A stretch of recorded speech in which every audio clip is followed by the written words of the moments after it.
Hi to all.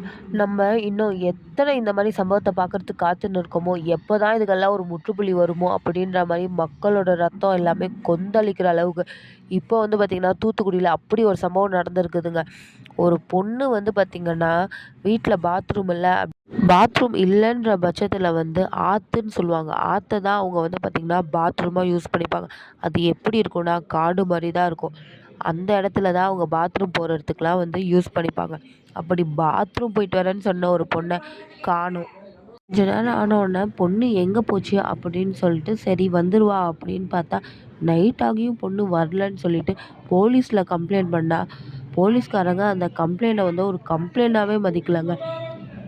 2 நாளைக்கு அப்புறம் அந்த பொண்ணு காணாம போய் 2 நாளைக்கு அப்புறம் ஒரு இடத்துல அந்த பொண்ணு வந்து அரகுற ட்ரெஸ்ஸோட, அதுவும் உயிர் இல்லாம பிணமா வந்து பார்த்திங்கன்னா, அவங்க பெத்தவங்க கையில கிடச்சிருக்காங்க.